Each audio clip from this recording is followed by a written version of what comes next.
Your opinions about the world in which you live cause you to practice a vibration that equals your point of attraction. So what that does, and it's sort of an interesting thing to watch it happen, is you just keep supporting your own beliefs because law of attraction backs that up every time. If you believe that you are being treated unjustly and you keep that vibration active within you, those that match that belief in you will flock to you like moths to a flame. And you will announce to the world, this is an unjust world, or I am a victim because look at this train of stuff that is coming to me. But when you accept that it is a vibrational world, not a stuff world, that it is a vibrational world, just not a manifested world, that it is a vibrational world, and that in every moment you can read, you can recognize, you can know your vibrational offering as it relates to your most expanded being, that part that we talked about as we first began here, that expanded you that you can't hold back.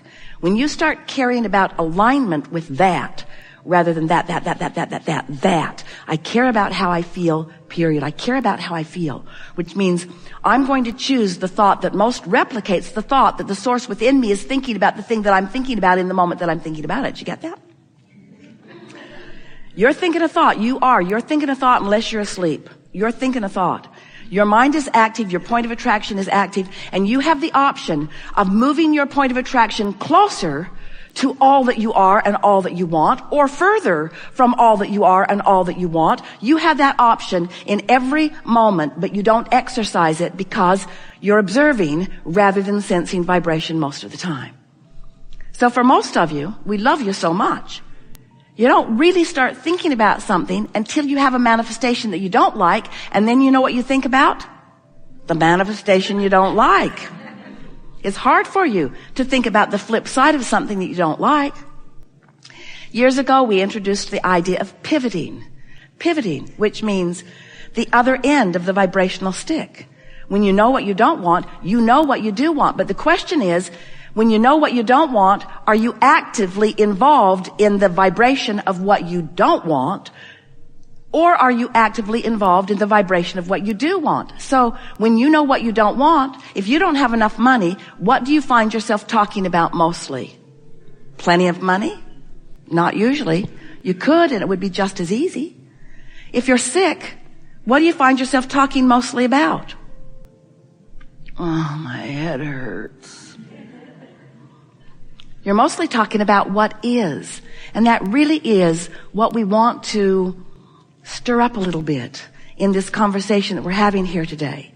Do you want to talk about what is? If what is great, yes, yes, yes.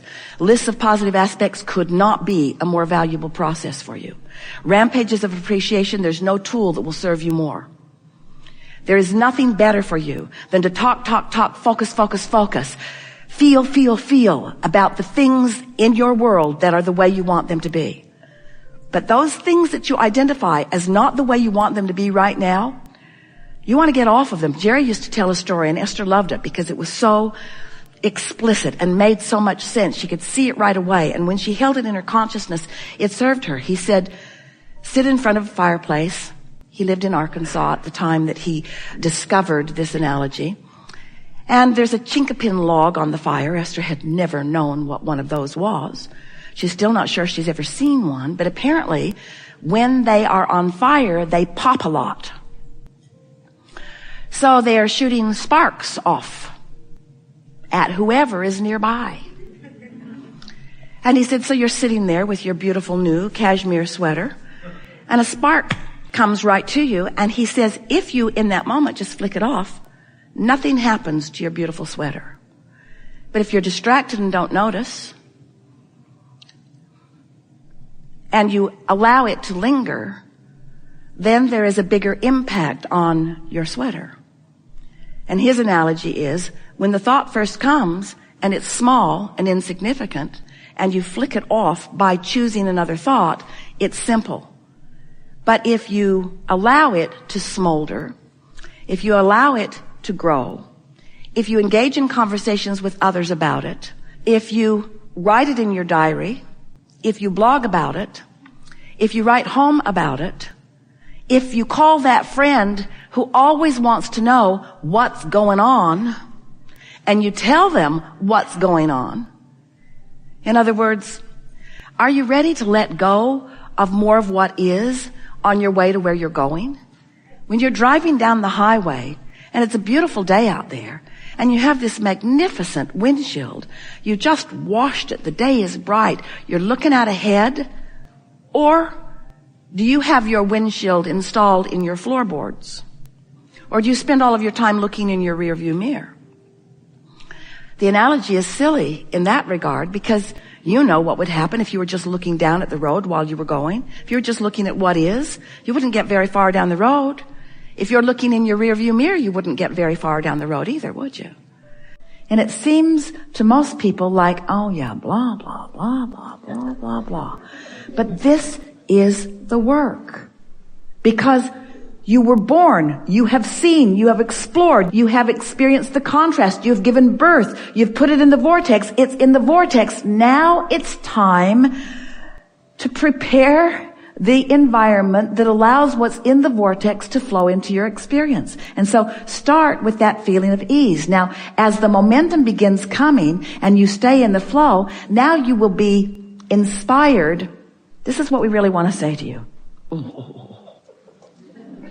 If you can find that place of chilling that allows the stuff to start moving from the vortex into your grid, as it moves, the specific focus will be part of the process. In other words, you will be inspired to the specifics that allow the momentum to continue. It's like when you jump out of an airplane, you don't have to worry about keeping your speed up.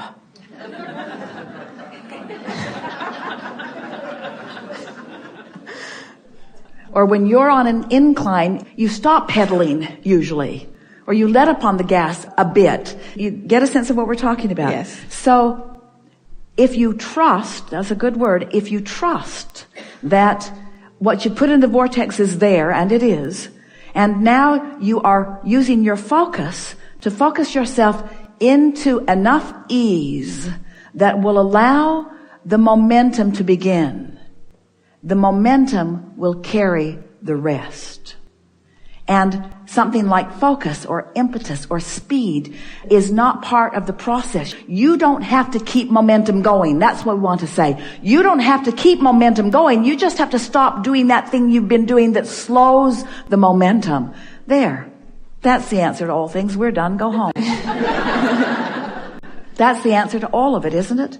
Just stop doing that thing you're doing. So that's why you want to just go as general as you can be. And the focus will be part of the natural momentum. It'll get clearer and funner and fuller and faster and more specific. So your grid from your source is general in nature.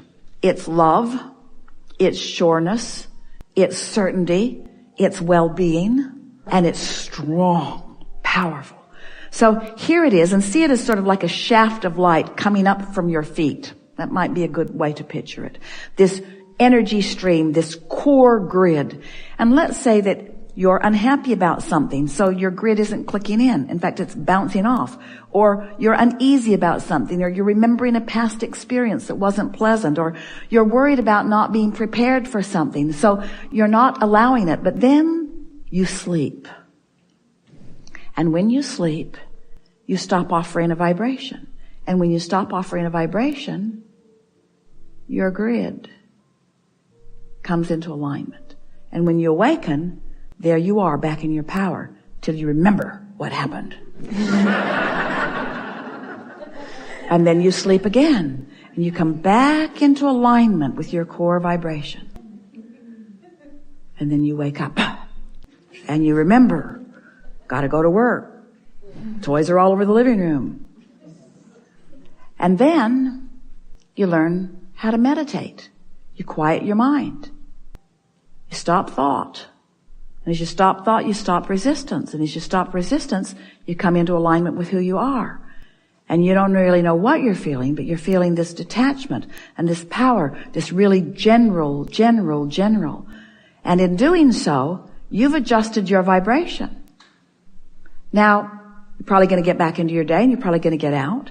But every time you chill, every time you relax, every time you meditate, every time you acknowledge what this feels like to be in alignment, it makes it easier for you to get there next time. Easier for you to get there next time. Until you begin to prepare, create, establish a pattern of vibration that is non-resistant.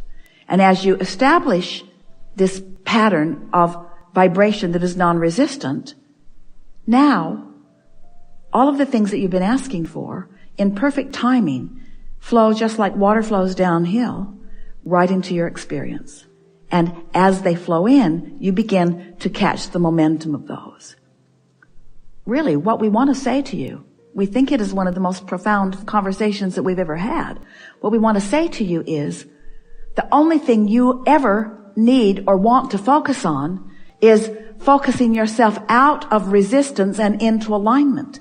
And use the simplest of tools. Pet your cat. Put your feet in the jacuzzi. Lie on the beach. Lie in the sun. Go get a massage. Listen to music that makes you feel good. Do anything that you can do to relax yourself out of resistance.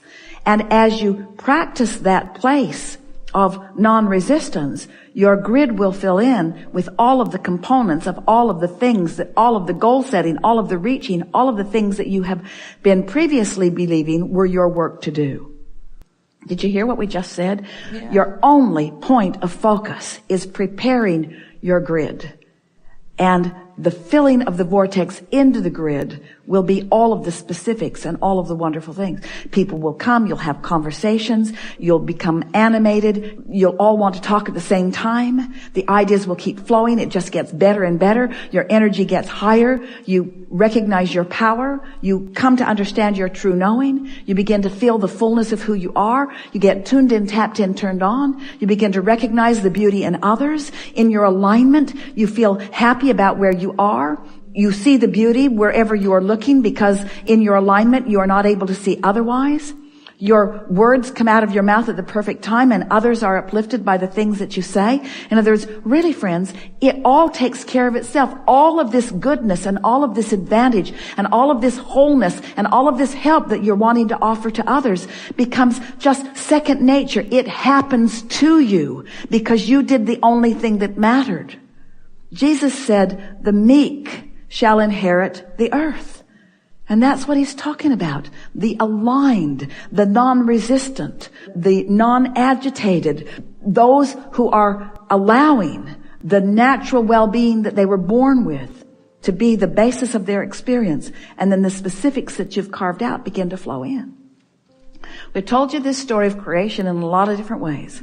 And we said to you that you were source energy before you came into this physical body, and that larger part of you still is. And here you are in this magnificent body, exploring the variety for the purpose of stimulating you and us, you and source, to a new idea of what could be an improvement beyond what is out here on this leading edge. And so you have relationships and associations and experiences that cause you to ask for things that you have not experienced, and in many cases that no one has experienced. In other words, you're asking, you're taking thought beyond that which it has been before. And that thought is preceding you in vibrational form, and the source within you is recognizing that as the new thought and is holding true to the vibrational nature of that new thought, knowing that it won't just be a thought unrealized, that it will be a vibration that is realized in full manifestational form in time. But right now, it is a vibration that exists that source is reveling in. And then as you, since you've already done the work, you came, you sifted, you sorted, you knew what you didn't want, you knew what you did want. Now, rather than turning to the specifics of what you're asking for, you stand in reverence to the perfection of who you are, in appreciation to the earth that you live on and the people who surround you. You look for reasons to love, and you find reasons to praise and appreciate. And you be as specific as you are able to be, but the bottom line is you want to feel good, and you want to feel good so much that you withdraw your attention immediately from anything that doesn't feel good. And as you find what does feel good, then that beam of light comes up from the core of that which you are, shines through you, and gives you a leverage.